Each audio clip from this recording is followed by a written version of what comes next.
Good afternoon, everybody, and thank you so much for joining us in our last program for the Battle of Hampton Roads today. I hope you've been enjoying all of our lectures. I'd like to introduce my friend and colleague, Hannah Fleming, who's our maritime archaeologist. She's responsible for our interpretation initiatives within the Conservation Department, researching the history of and analyzing our archaeological collections and publishing findings related on our research projects, but USS Monitor, and other archaeological collections throughout the museum. So she's going to be talking about a subject that is very dear to my heart today. So without further ado, I'm turning it over to Hannah. Enjoy. Good afternoon, everyone. Thank you so much for joining us today. I hope that you've gotten to see some of the other lectures, but if this is the first one you've seen, our other lectures from this weekend will be on YouTube later this week. So make sure to check them out. I know they were all really, really interesting. So today I am going to be discussing a bunch of different stories that we have learned by studying a singular piece of the USS Monitor collection.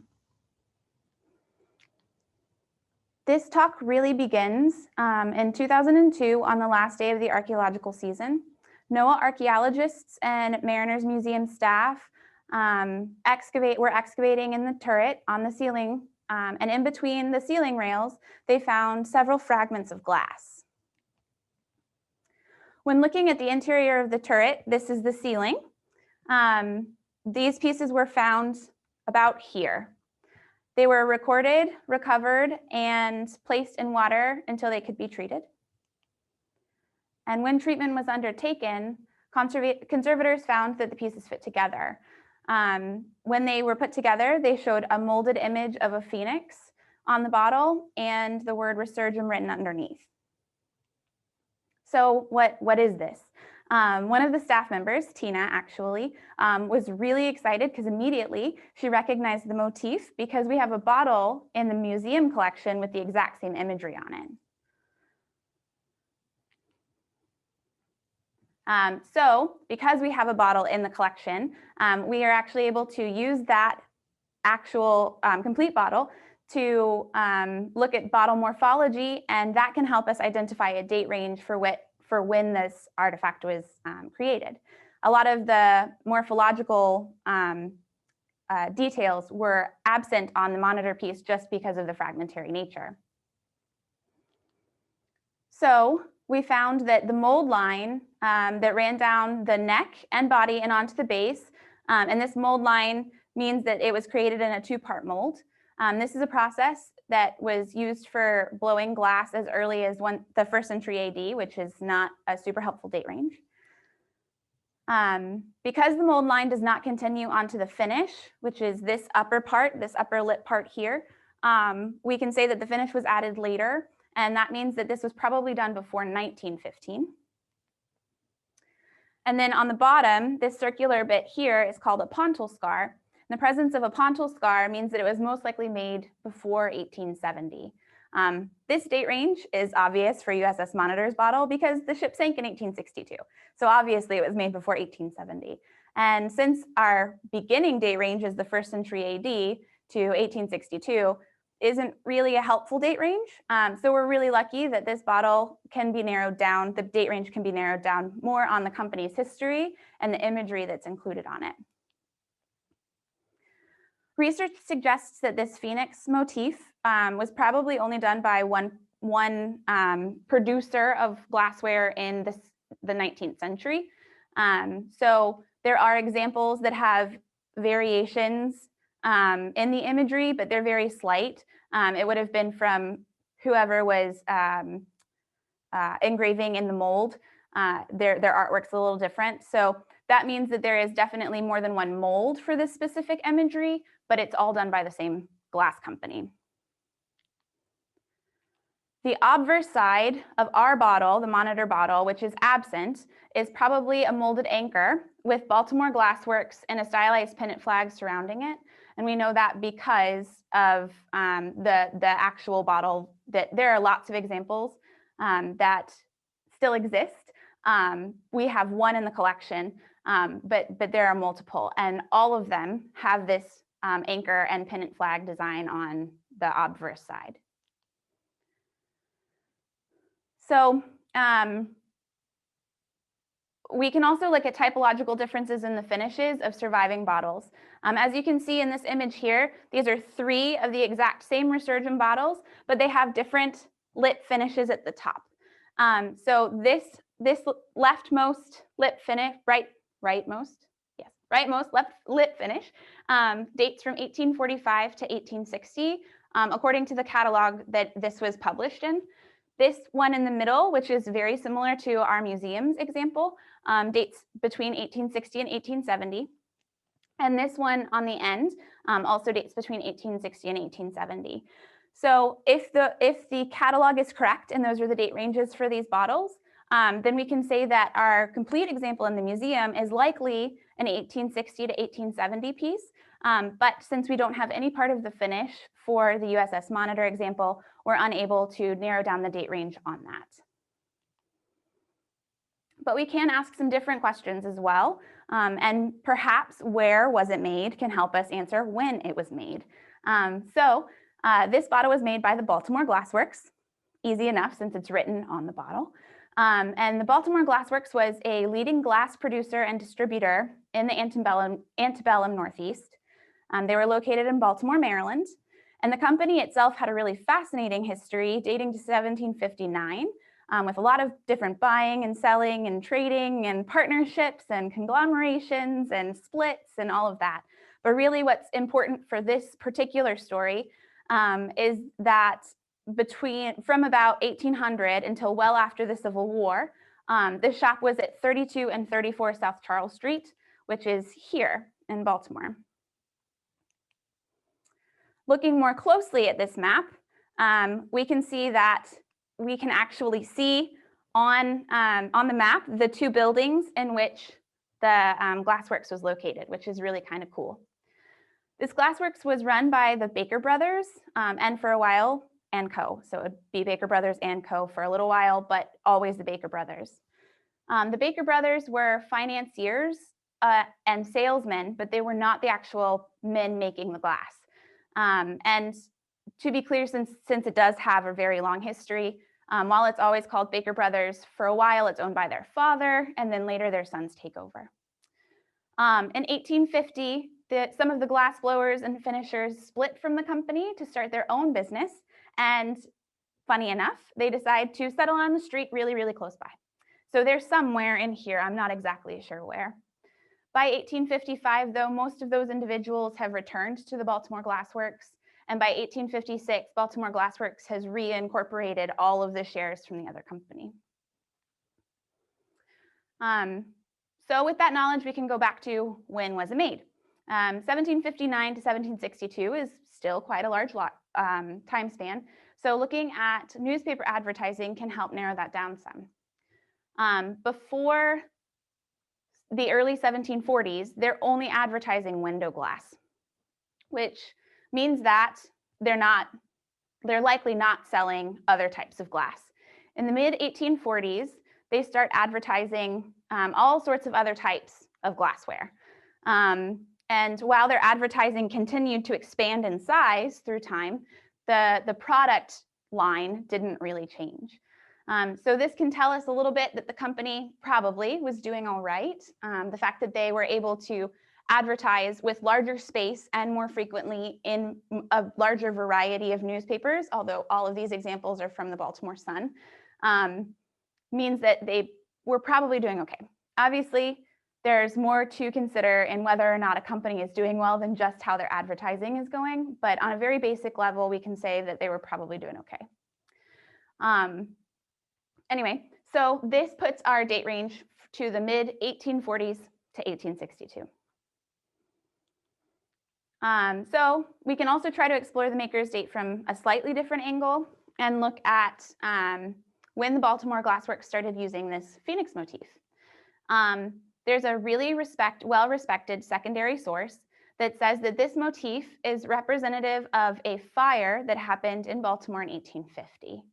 This makes sense because the phoenix rises from the ashes. Resurgam means I shall rise again.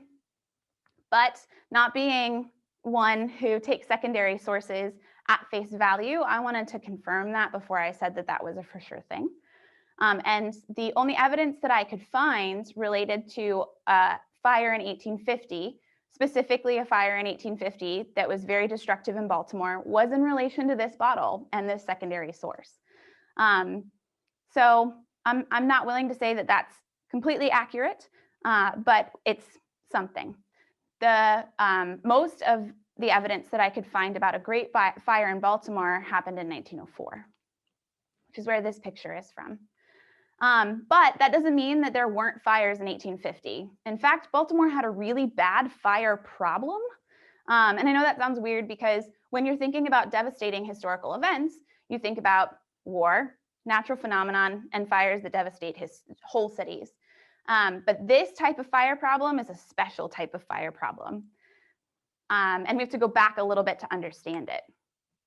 In 1763, Baltimore there was a group in Baltimore of white-collar white men who decided they wanted to form a civic union, and they called themselves the Mechanical Company. And their job, one of their jobs, was to gather a militia when necessary and to fight fires in the city. In 1782, some of the members of the Mechanical Company decided that they wanted to split from that company and start their own company, which they called the Union Company. And since that time until much, much, much later, the companies had a lot of problems and a lot of violence. By the mid-1830s, 1835 to be exact, there were 15 volunteer fire companies around Baltimore, and they did not get along at all. So in the early 1830s, the violence was so bad that the city attempted to organize all of the firefighters under the Baltimore Association of Firefighters, or Firemen, I'm sorry. But this failed, and mass riots broke out. The fire companies, it was so bad that the fire companies were starting fires. They couldn't decide whether they should fight, like this quote says, whether they should fight each other or not fight each other based on their honor code. And there were riots everywhere. They were almost a weekly occurrence at this point. And so there were fire companies who were starting fires or falsely reporting the start of fires just to draw other companies out so that they could fight them. There were also individuals who were following fire companies to fires, and then they were starting violence. They were throwing bricks at the firemen or taunting them or something like that. And a taunt in relation to this could be seen as a reason to fight back, which is maybe a little crazy, but that's how it was. And they were also attacking fire stations. So there were companies that would go to other companies and attack them just because they could. They didn't like each other. So these actions prompted the city to increase the police force in the mid-1840s, late 1840s. But the riots were still happening all the time. And so it took them until the late 1850s to quell this, and they had to do that by disbanding the volunteer fire companies and starting a professional fire department for the city. Fires were such a common occurrence that they weren't even really covered in the media all the time. Between 1845 and 1860, I found at least a dozen articles referencing fires. And very few of them were like this, where they were not just fires that happened specifically on Charles Street. Very few of them were like this, where they were referencing the fire as a media coverage of the fire. Most of the other ones were referencing the riots that happened because of the fires, were notes from the city, from people of the city thanking the fire companies for coming to the fire, were notes to the editors of the newspaper saying, you left my fire company out of mention for this action, or even auctions where fire damaged goods from the Charles Street fire were being sold. So we know that they were happening all the time. We know that they were happening on Charles Street all the time, but the media was so tired of fires that they weren't reporting them because they were so common. Anyway, all of that to say, given our our unverified secondary source, very well-respected secondary source that dates this to 1850, I'm willing to say that this bottle that has the phoenix motif because of a fire that devastated the city dates circa 1850 to 1862 when the ship sank. This is still a pretty squishy date range, obviously, but it's way better than the 1st century AD. Let's see if we can answer a different question. What was the bottle used for? So we know that this bottle is a flask based on typology and morphology, classing systems, modern classing systems for bottles. But Baltimore Glassworks and the Baker brothers were advertising a variety of different glass containers. And they were used for all sorts of different purposes between the latter half of the 1840s and 1862. There were beer bottles, candy jars, apothecary bottles, preserve jars, bitters bottles, medical vials, wine bottles, demijohns, and you could even commission your own. You could just call them and say, I want this type of bottle with this imagery on it, and they would do it for you. So that's also maybe not helpful, but it's very cool.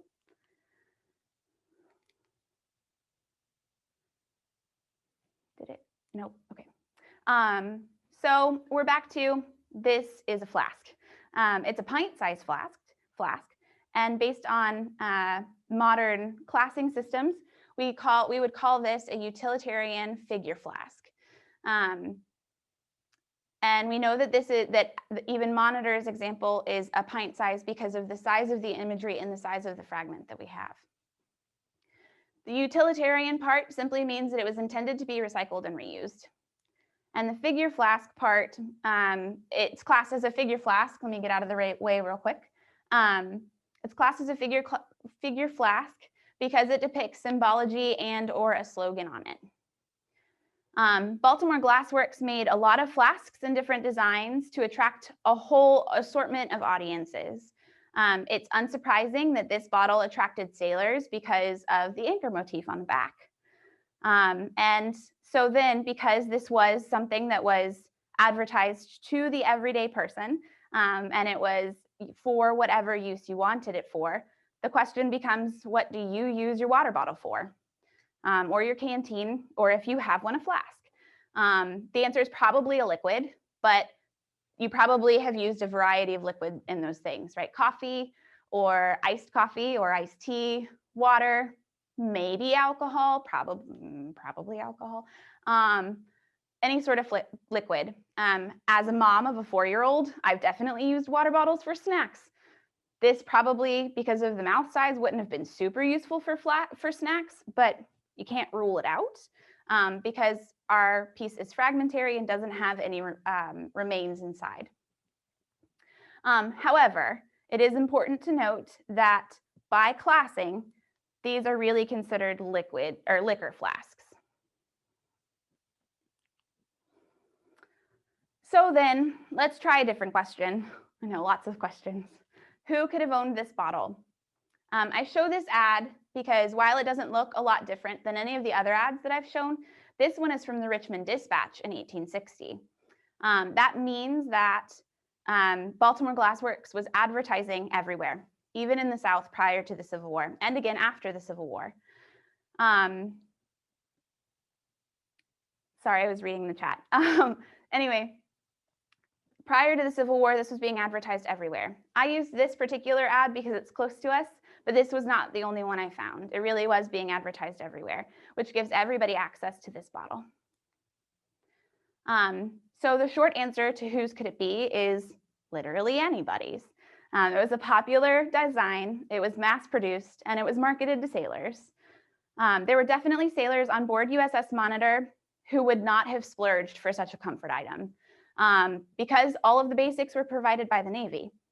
However, we know that the person who had this needed to have the disposable income and personal want to own such an object.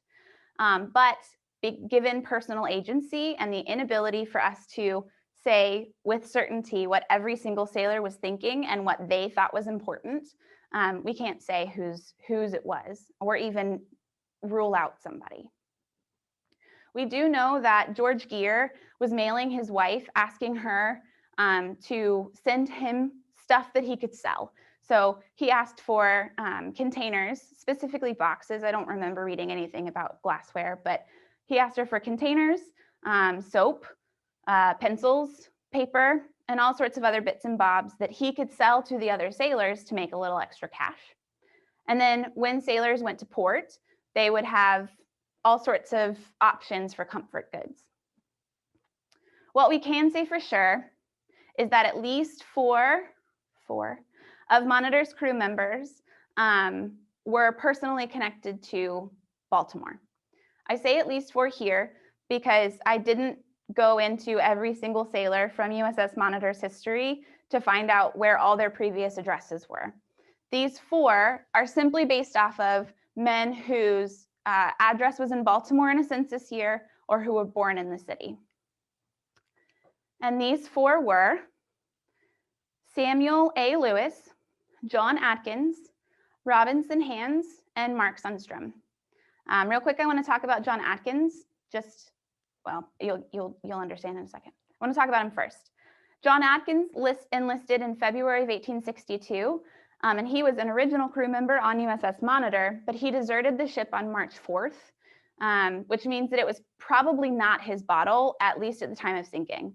It could have been his bottle and he left it when he deserted and somebody else decided to pick it up and use it, but that seems fairly unlikely. I can't rule it out completely, but it seems unlikely that it was his, and it most certainly was not his at the time of sinking. The other 3 are all officers, and they were all on board when the ship sank. Being officers means that they had more means with which to purchase what would be considered a luxury good. And 2 of them are in this picture. This is Robinson Hands. And he was a 3rd assistant engineer. He was also an original crew member on USS Monitor, and he was unfortunately killed during the sinking of the ship on March 31st, 1862, with 15 other men. This gentleman is Mark Sundstrom.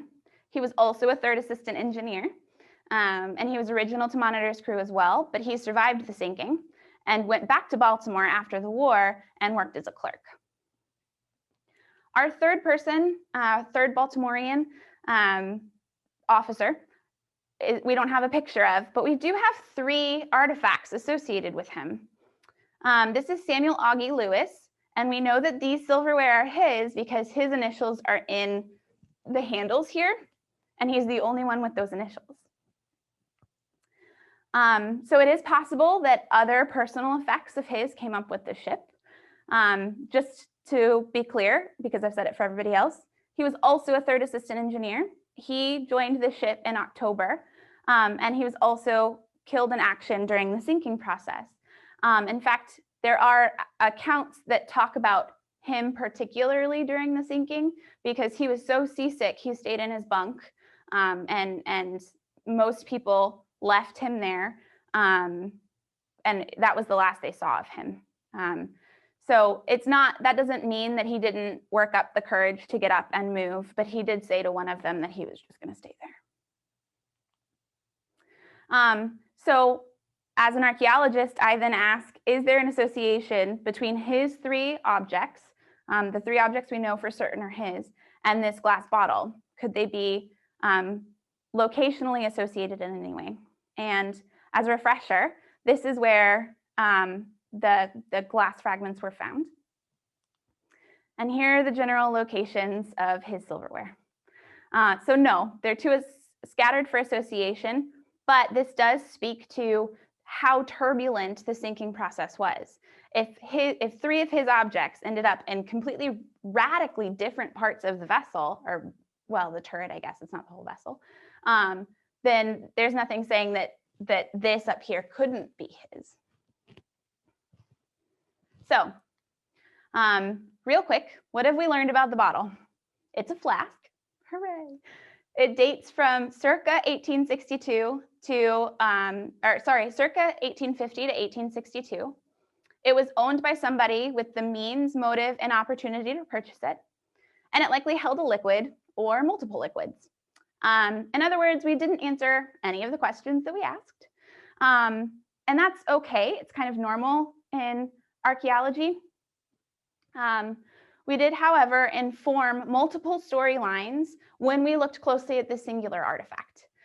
It tells the story of the Baltimore Glassworks, one of the most prolific glass manufacturers and sellers in the antebellum Northeast. It tells a really interesting story about the firemen's riots in Baltimore that were happening between 1810 and 1858. It tells a story of sailors' needs and wants on USS Monitor and speaks to their consumerism when all of their other basic needs are already handled. And finally, it talks about the sinking, about how things literally went topsy-turvy, and how the sinking affected everything inside of the ship, placement and otherwise, because it's fragmentary. But that's not all. This piece found a new life in the museum as well.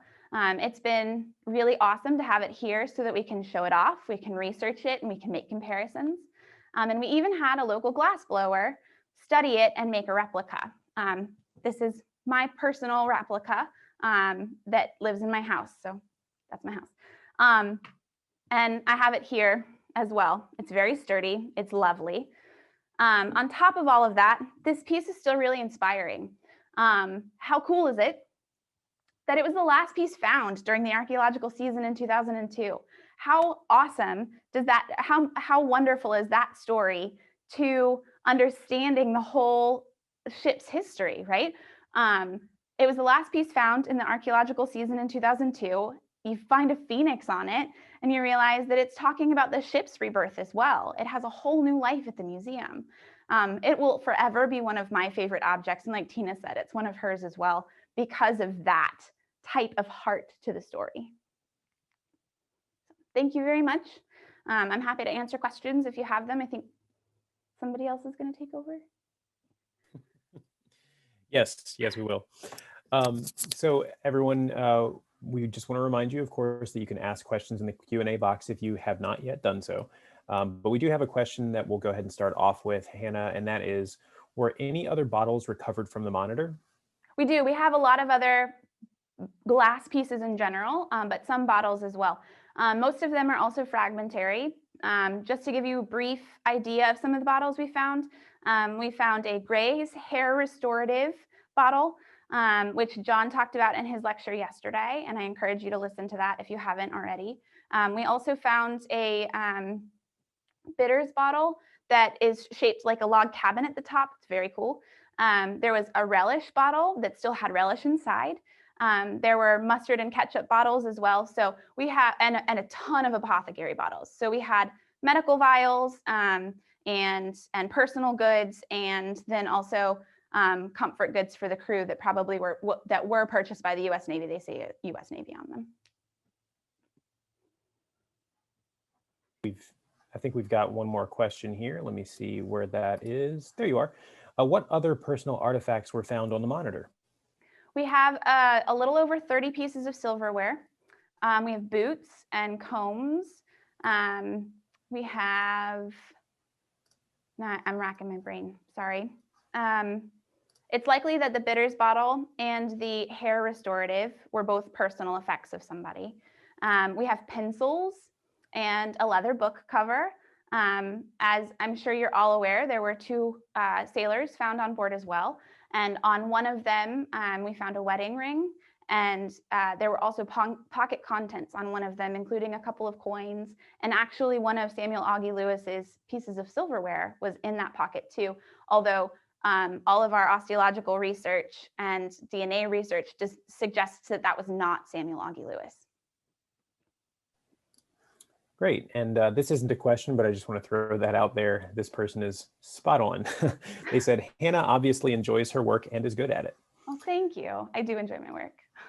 We do have one more question here from Michael. What year did what year did you say that the fire in Baltimore was? So there were lots of fires in Baltimore. There's potential that there was a fire in 1850, which is what this Phoenix is representing. That was a secondary source that said that. And unfortunately, the secondary source did not cite where they found that, so I couldn't track it down. But there was a great fire in Baltimore in 1904, which is where that one image was from. All right. Jenna, are you seeing any other questions in the chat that I might have missed? Doesn't look like it. I think that we... Nope, I don't see any. I think we covered it all. Great job, Okay. Hannah. Thank you. Thanks again, Hannah, for putting this on, and everyone, thank you so much for joining us today. We really, really want to, we love doing these programs for you. Oh, wait, before I stop, there is a question. I would be remiss if I did not ask it. Just snuck in here. The turret was upside down on the seafloor, and things move about under such a condition. Doesn't the finding of other food utensils inside the turret make a pretty good association with a food container? Potentially, yes. Having so many of them does make that a complete possibility. And they're from all sorts of different levels of crew member too. That doesn't really make sense. So the crew themselves would have had, the USS Monitor would have had a set of silverware that the crew could use. And they wouldn't have been marked, they would have been lower quality, et cetera, et cetera. We have copper alloy silverware, all unmarked, that we assume is that level of silverware. Then we also have some silver plated and actually silverware that either has a crew member's initials on it or has some other marking. And we have those are obviously from somebody who had the means and motives to purchase it. In the case of the actual silverware, probably an officer. And in the case of the silver-plated silverware, it could have been a crew member who saved up a ton of money, or it could have been an officer or a junior officer who could have purchased something like that. So we have a silverware from a variety of different types of sailors, which does potentially suggest that they were attempting to save the whole silverware container and decided that it was too heavy and that they ditched it. The other potential is that everybody was like, wow, I need to go get something valuable. And they shoved it in their pockets and then realized what they had to do to get out and were like, nope, don't want this, because 30 isn't enough for the whole crew. So there's both are possible. There was just so that I'm answering the question fully, there was also a part of a box and part of a drawer that were found in the turret as well. And those are potentially for the silverware themselves. And one last sort of comment here. Someone's mentioning John Corstein's presentation that you were talking about yesterday, that he mentioned that some bitters was 47% alcohol or 94 proof. Since the bottle was discarded during the sinking, it makes one wonder if someone got some liquid courage and threw it away before he exited the ship. That's a really good comment and probably fair to think about. Since you watched John's lecture yesterday, you also heard that the grog ration was taken away during Monitor service, and so sailors were purchasing their own alcohol, and they were keeping it in really random things or purchasing things that had alcohol in it that they could drink, which sounds gross. And I think that that's a really interesting observation. I like it a lot. Well, again, thank you so much, Hannah. It does look like we now have answered all the questions that we have. Thank you, everyone, for being patient as I fumbled through that just a little bit. We do look forward to seeing you guys in any more of the programs that we have to offer. Please feel free to use the links that are in the comments, in the chat rather, for filling out surveys. You'll also be receiving those later anyway. Thank you again for joining us, and we'll see you guys soon.